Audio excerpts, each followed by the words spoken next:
इसको ऐसे सुराख वाले इसमें डाल दें।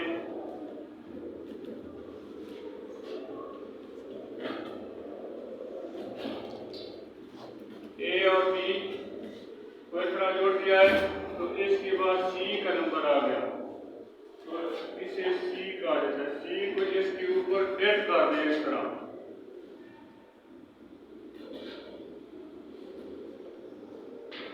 तो इसके बाद चौथा नंबर है डी का, जो इसको यू की शक्ल